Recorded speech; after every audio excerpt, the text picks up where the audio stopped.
Welcome to the RELEARN Game Changers wrap-up podcast for 18 November, Accra, Ghana, Cairo, Egypt, Amsterdam in the Netherlands, Wallara in Sydney, the greatest city in the whole of Australia, and Sunshine West in Melbourne.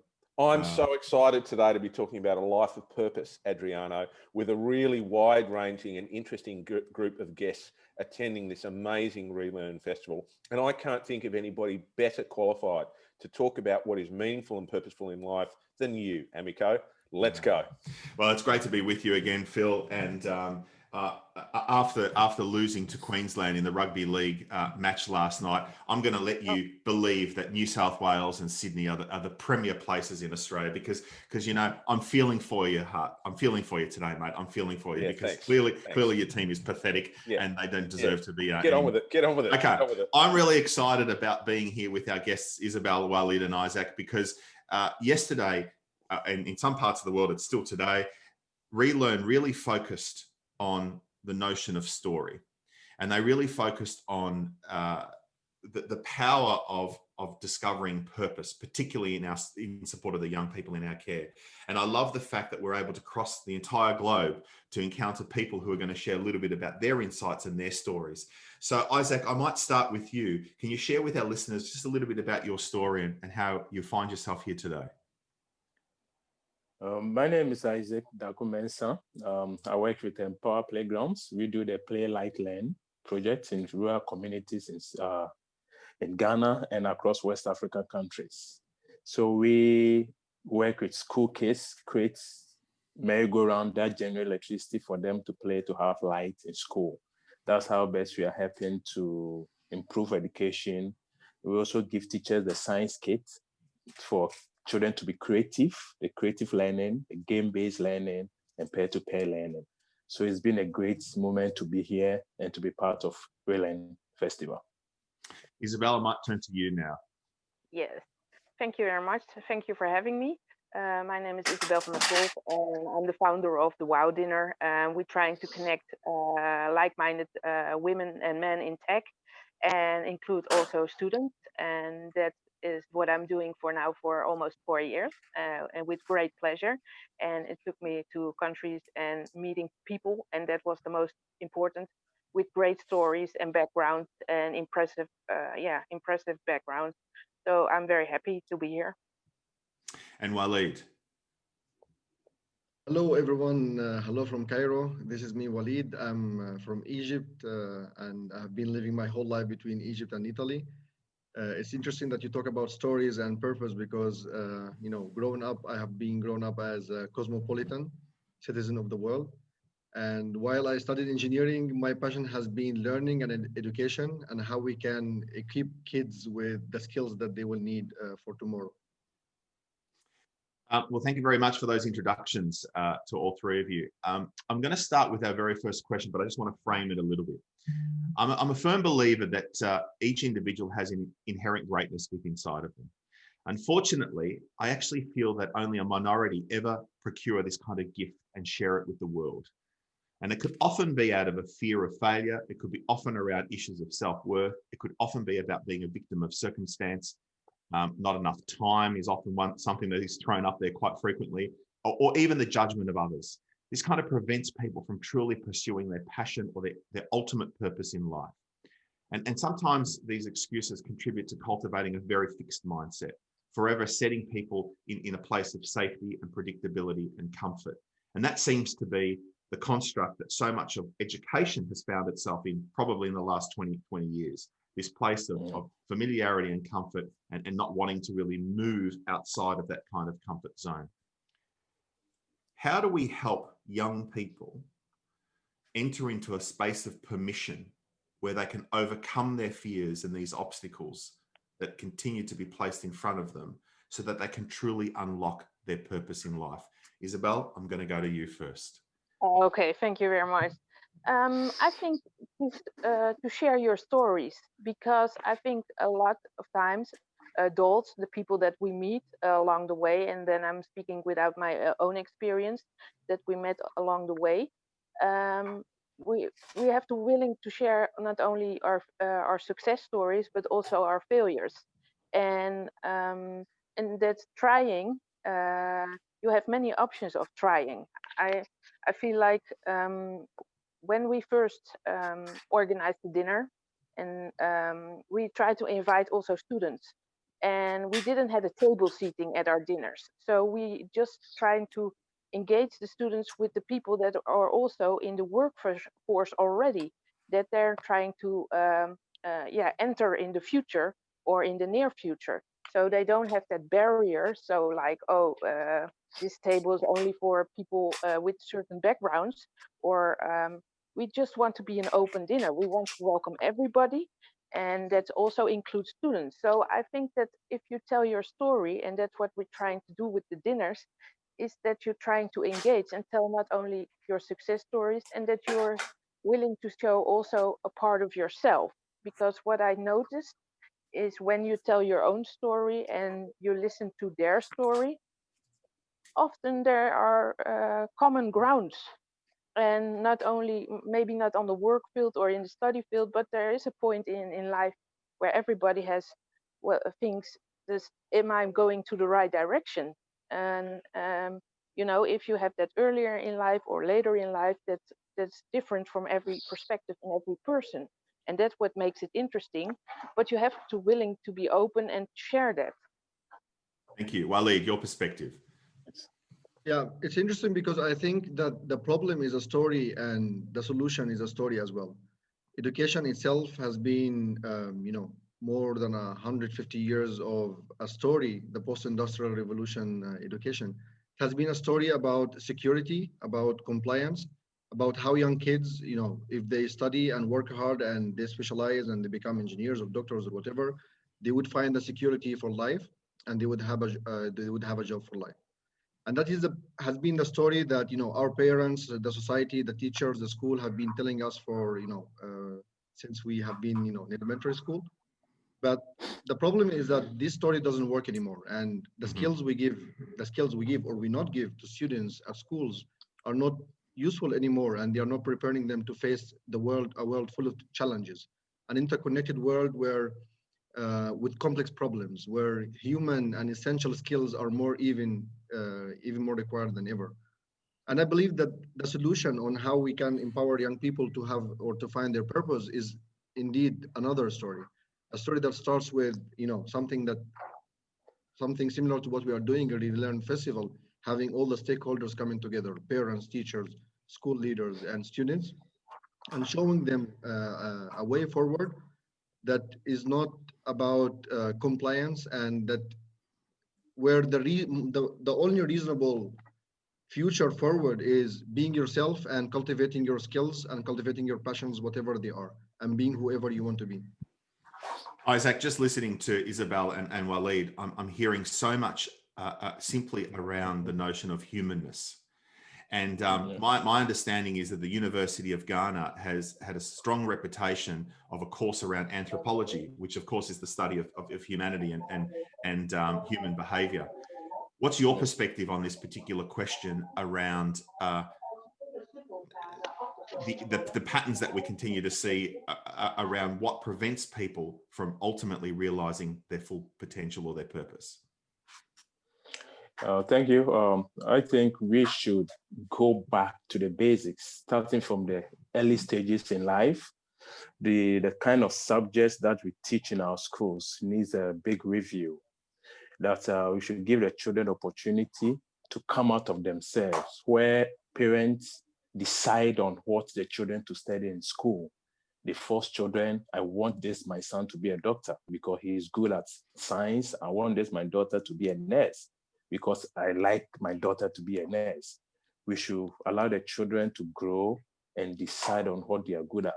And as they come out, they learn by making mistakes.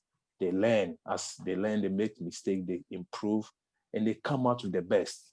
Not because I'm a doctor, because my parents wanted me to be a doctor. Because I'm a nurse, my parents wanted me to be a nurse. No. But what the child wants to do is what is important to the world. So what I'm hearing from, thank you, Isaac, and what I'm hearing from all of you right now is something that connects to that very development of the sense of purpose. And when we look at the research that we've done around this, it says, well, you start with self-awareness. You've got to build an understanding of yourself, and that's very much what, you know, where all three of you are operating to start with. The next thing you need to do is build a sense of relationship. So can we sit there for a moment? I mean, you know, service and vocation come later, but I'm just interested in relationship, and particularly Isaac. What role is there for play in learning? Okay.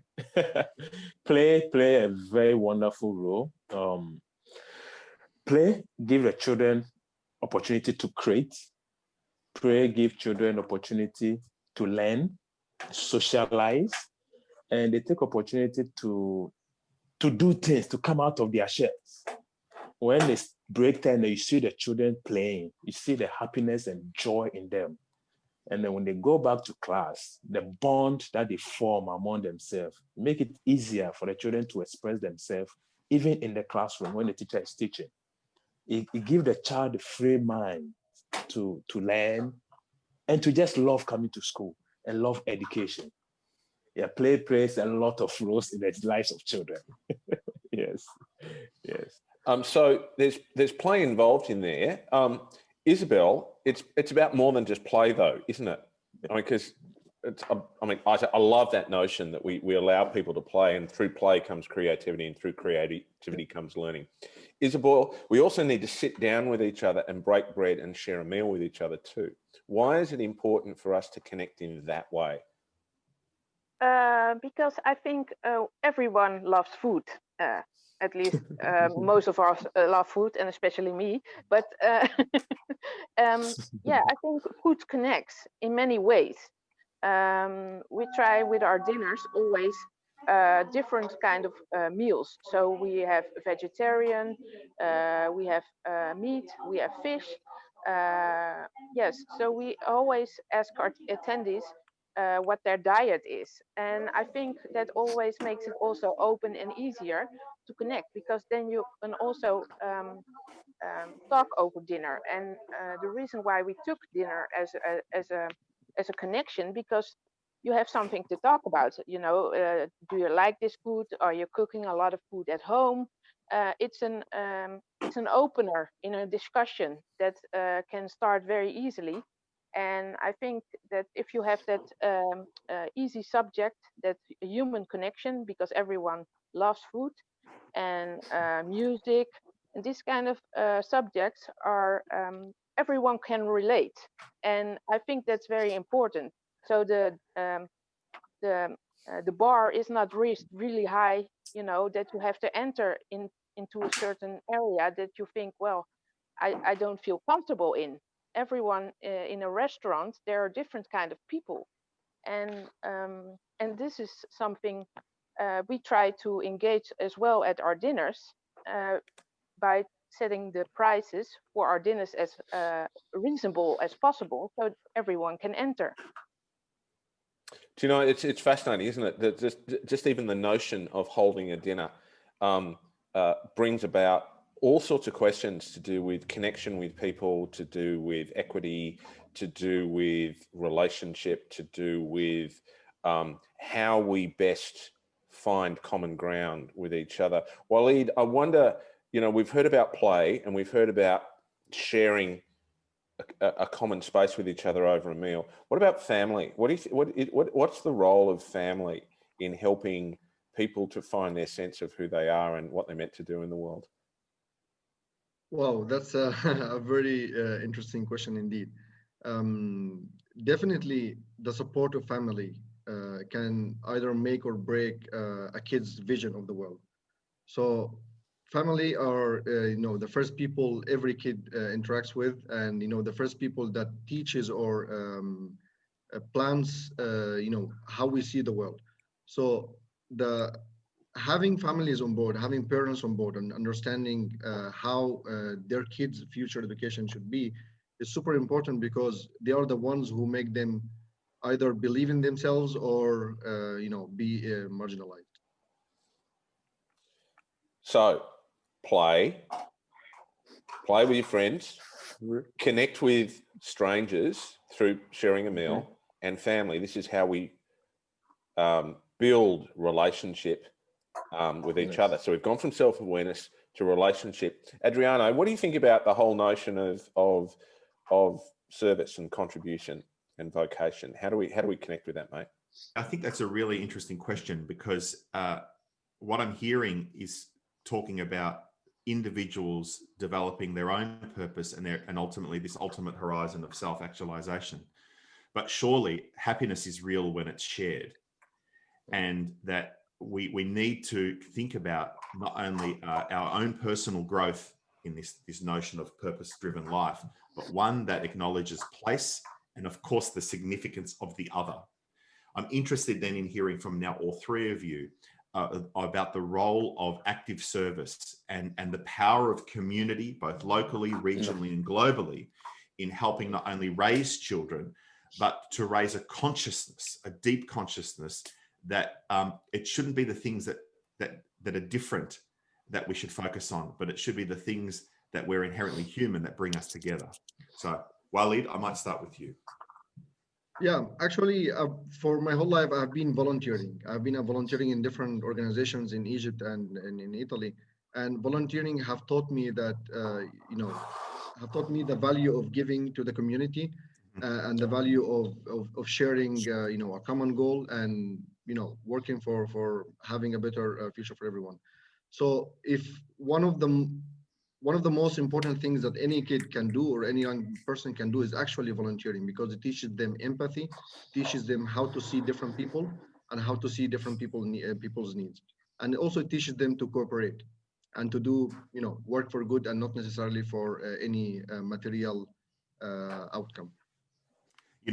Isabel, the World Economic Forum recently released their jobs report for 2020, and they had 15 skills that they believe are going to be the necessary skills for 2025 and beyond, 6 of which were exactly what Walid just spoke about, centered in emotional competency. Is that the outcome of volunteerism and of service? I believe so, yes. And I think it's also empathy, what very much overused word maybe, and everyone thinks, oh, there you have that word again. But it's so important to have empathy and to care about people around you that are in a less or in a worse situation than yourself. If I look at myself, and I recently started looking at how I developed from the beginning when I was in 8th grade or 12, around 12, 8. And because my mother always taught me to do good. So when there was at school, there was a UNICEF walk where you can sponsor.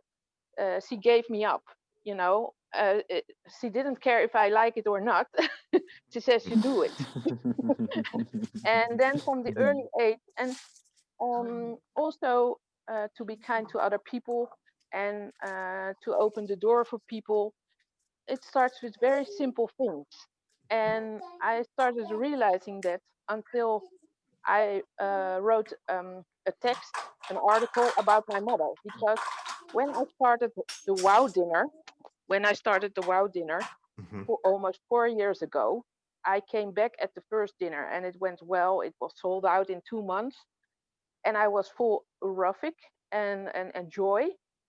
And this is kind of personal, but it's so important because it's part of my story. My mother became very ill, and and that was very difficult for me. But I had to take care of her, and she said, "I see it gave you so much joy the first dinner in organizing and connecting with people. You have to continue this." Mm-hmm. And for me, it was 1 year. It was it was difficult because she was really ill. And she says, you have to continue this because I see you get energy out of the fact that you're helping people. Mm-hmm. And that is, that was for me, keep thinking, that was already set up in the beginning of my early years. But until now, I just didn't saw it. I thought it was like just the road that I took. And and this is also to do with purpose.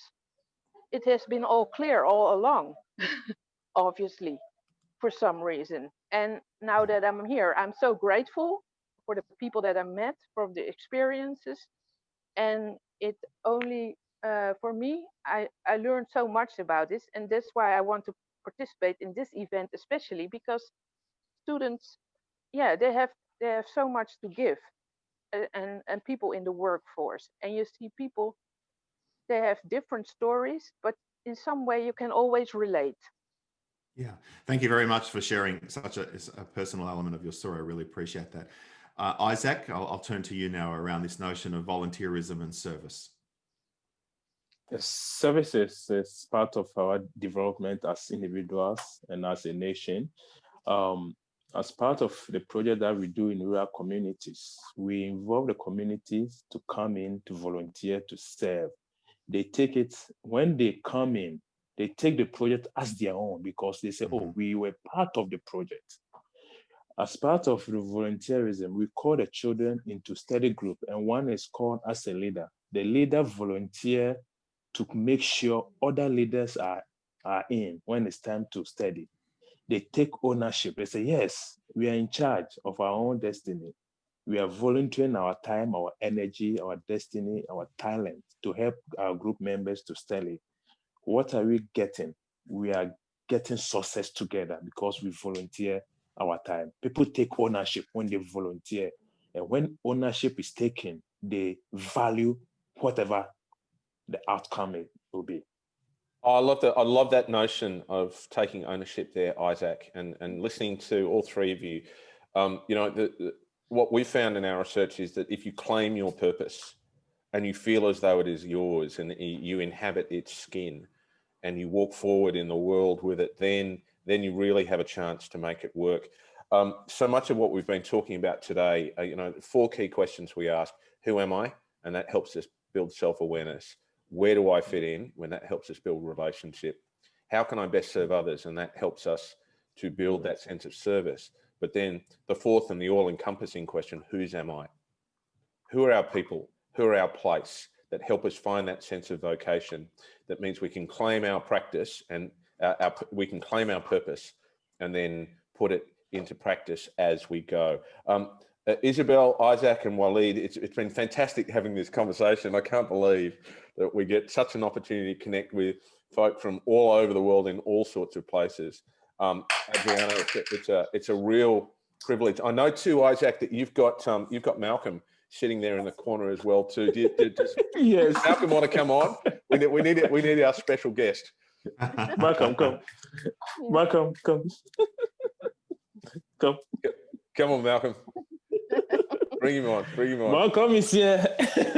Hey. Hey, say wave at Good day, Malcolm. Hey, Malcolm. Wave. There we go. It's, as I said, at the end of the day, whose are we? We are the aggregation of the people around us. So it's all about Malcolm, really, isn't it? Thanks so much for being our guest today, guys, on the RELEARN Game Changers wrap up. If any of our listeners out there are interested, if you go to aschoolfortomorrow.com, which is the enterprise that Adriano and I have been leading through the course of this year on the back of what we've been doing with Game Changers, you might find a course there called The Pathway to Excellence, which will help you explore all of these sorts of things.